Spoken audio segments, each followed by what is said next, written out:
Selamat datang dalam pembelajaran teks anekdot.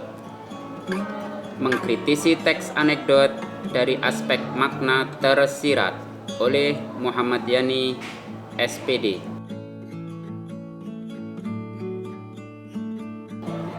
Tujuan pembelajaran ini agar siswa mampu mengkritisi teks anekdot dari aspek makna tersirat.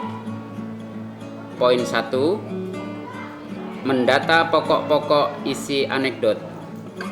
Poin kedua, mengidentifikasi penyebab kelucuan anekdot. Bagaimana cara mengkritisi anekdot? Pertama, catatlah hal-hal pokok yang terdapat pada anekdot. Kedua, catatlah hal-hal lucu yang terdapat pada anekdot. Ketiga, tulislah makna yang tersirat dalam anekdot. Keempat, tuliskan pendapat kalian tentang anekdot tersebut. Mari kita saksikan contoh video anekdot berjudul Hukum Peradilan berikut ini.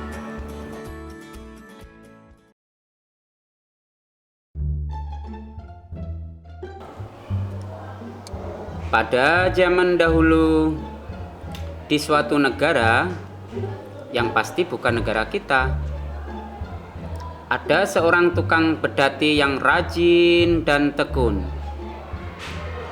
Setiap pagi, dia membawa barang dagangannya ke pasar dengan pedatinya. Suatu pagi, dia melewati jembatan yang baru dibangun. Namun sayang, ternyata kayu yang dibuat untuk jembatan tersebut tidak kuat. Akhirnya, tukang pedati itu jatuh ke sungai. Kuda beserta dagangannya hanyut. Si tukang pedati dan keluarganya tidak terima karena mendapat kerugian gara-gara jembatan yang rapuh. Setelah itu, mereka melaporkan kejadian itu kepada hakim untuk mengadukan si pembuat jembatan agar dihukum dan memberi uang ganti rugi. Zaman dahulu, orang dapat melapor langsung ke hakim karena belum ada polisi. Permohonan keluarga si tukang pedati dikabulkan. Hakim memanggil si pembuat jembatan untuk diadili. Namun, si pembuat jembatan tentu protes dan tidak terima. Ia menimpakan kesalahan kepada tukang kayu yang menyediakan kayu untuk bahan jembatan itu. Setelah itu, hakim memanggil si tukang kayu. Yang mulia hakim, apa kesalahan hamba sehingga hamba dipanggil ke persidangan? Kesalahan kamu sangat besar. Kayu yang kamu bawa untuk membuat jembatan itu ternyata jelek dan rapuh, sehingga menyebabkan seseorang jatuh dan kehilangan pedati beserta kudanya. Oleh karena itu, kamu harus dihukum dan mengganti segala kerugian si tukang pedati. Kalau itu permasalahannya, ya jangan salahkan saya. Salahkan saja si penjual kayu yang menjual kayu yang jelek. Benar juga apa yang dikatakan si tukang kayu ini. Si penjual kayu inilah yang menyebabkan tukang kayu membawa kayu yang jelek untuk si pembuat jembatan. Hai pengawal, bawa si penjual kayu kemari untuk mempertanggungjawabkan perbuatannya.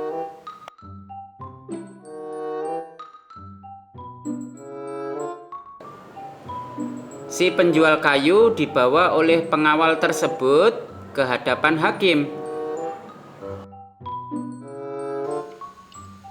Yang mulia hakim, apa kesalahan hamba sehingga dibawa ke sidang pengadilan ini? Kata si penjual kayu. Sang hakim menjawab, Kesalahanmu sangat besar. karena kamu tidak menjual kayu yang bagus kepada si tukang kayu, sehingga jembatan yang dibuatnya tidak kukuh dan menyebabkan seseorang kehilangan kuda dan barang dagangannya dalam pedati. Si penjual kayu menjawab, Kalau itu permasalahannya, jangan nyalakan saya. Yang salah pembantu saya. Dialah yang menyediakan beragam jenis kayu untuk dijual. Dialah yang salah memberi kayu yang jelek pada si tukang kayu itu. Hei pengawal, bawa si pembantu ke hadapanku.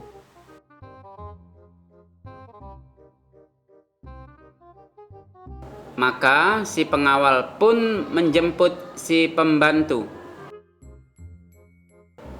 Seperti halnya orang yang telah dipanggil terlebih dahulu oleh hakim, si pembantu pun bertanya kepada hakim perihal kesalahannya.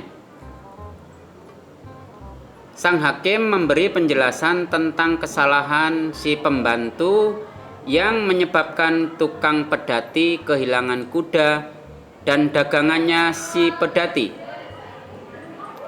Si pembantu tidak secerdas 3 orang yang telah dipanggil terlebih dahulu, sehingga ia tidak bisa memberi alasan yang memuaskan sang hakim.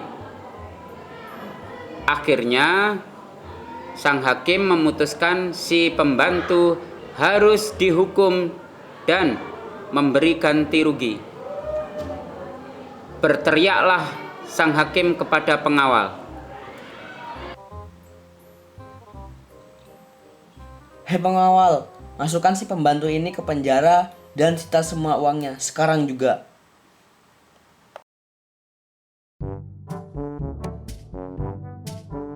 Beberapa menit kemudian, sang hakim bertanya kepada si pengawal, Hei pengawal, apakah hukuman sudah dilaksanakan? Si pengawal menjawab, Belum, Yang Mulia. Sulit sekali untuk melaksanakannya. sang hakim bertanya, Mengapa sulit? Bukankah kamu sudah biasa memenjarakan dan menyita uang orang? Si pengawal menjawab, Sulit, Yang Mulia. Si pembantu badannya terlalu tinggi dan gemuk. Penjara yang kita punya tidak muat karena terlalu sempit, dan si pembantu itu tidak punya uang untuk disita. sang hakim marah besar.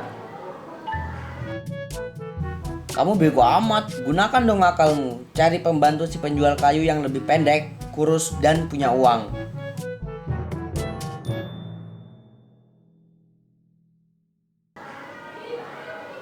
Setelah itu, si pengawal mencari pembantu si penjual kayu yang lain, yang berbadan pendek, kurus, dan punya uang. Si pembantu yang berbadan pendek, kurus, dan punya uang bertanya kepada hakim, Wahai Yang Mulia Hakim, apa kesalahan hamba sehingga harus dipenjara? Dengan entengnya sang hakim menjawab, Kesalahanmu adalah pendek, kurus, dan punya uang.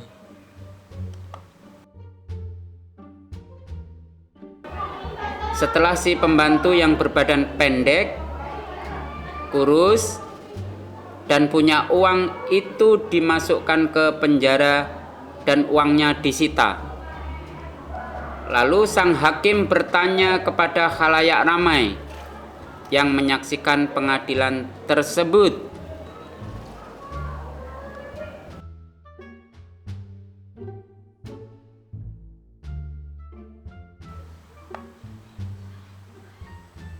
Saudara-saudara semua, bagaimana menurut pandangan kalian?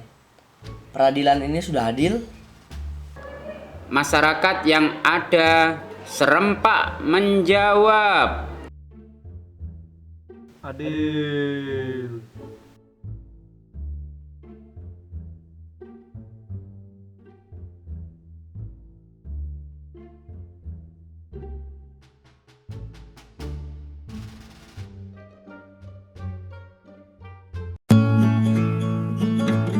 Nah, Setelah kalian mengikuti jalan ceritanya video tersebut,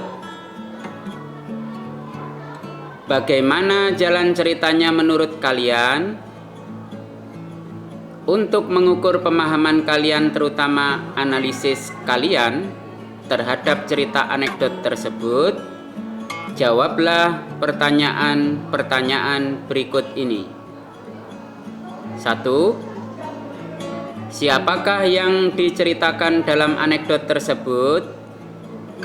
2. Masalah apa yang diceritakan dalam anekdot tersebut? 3. Cari dan temukan unsur humor dalam anekdot tersebut. 4. Menurut pendapat kalian, adakah hal lain yang hendak disampaikan oleh pencerita dalam anekdot tersebut? 5. Mengapa cerita lucu tersebut dinamakan anekdot?